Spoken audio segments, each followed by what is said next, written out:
প্রিয় বন্ধুগণ, আমি স্থিতিশক্তি নিয়ে কথা বলেছিলাম বস্তুর অবস্থার পরিবর্তন কারণে বস্তুর ভিতর যে শক্তি সঞ্চিত হয় তাকে স্থিতিশক্তি বলে।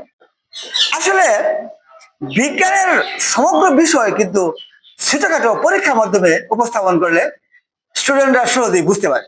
তাই আমি আমার হাতের কাছে যা আছে তাই নিয়ে আমি একটা পরীক্ষা করব। স্থিতিশক্তি ইপি, পটেনশিয়াল এনার্জি সমান এমজিএইচ, অর্থাৎ বস্তুর উচ্চতা যদি বেশি হয় এবং ভর যদি বেশি হয় তাহলে স্থিতিশক্তি বেশি হয়। তাহলে উচ্চতার সাথে এবং ভরের সাথে স্থিতিশক্তির সম্পর্ক আছে। আমি তিনটা আমি ইটের টুকরা নিচ্ছি, আমি এইটুকু দিয়ে পরীক্ষা করার চেষ্টা করব।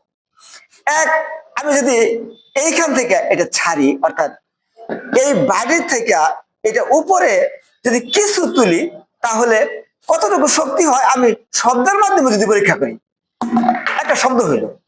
কিন্তু যদি আর একটু বেশি তুলি আর একটু বেশি শব্দ হইল।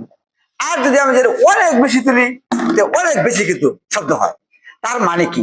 অর্থাৎ বস্তুটা যখন একই বস্তু যখন উচ্চতায় তোলা হয়, যত বেশি উপরে তোলা হয় তত বেশি বস্তুর মধ্যে শক্তি সঞ্চিত হয় এবং ছেড়ে দিলে জুড়ে এখানে আঘাত করে।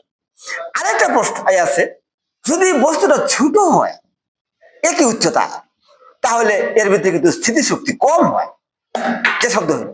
আবার একই উচ্চতায় যদি বস্তুটা বড় হয় তার মানে এখানে বড় বেশি, তাহলে শব্দ কিন্তু বেশি হয়।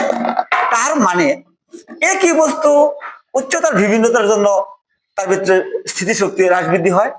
আবার বস্তু যদি ছোট হয় বড় হয়, অর্থাৎ যদি ভার বেশি হয় তাহলে একই উচ্চতায় দুই বস্তুর দুই রকম স্থিতিশক্তি সঞ্চিত থাকে।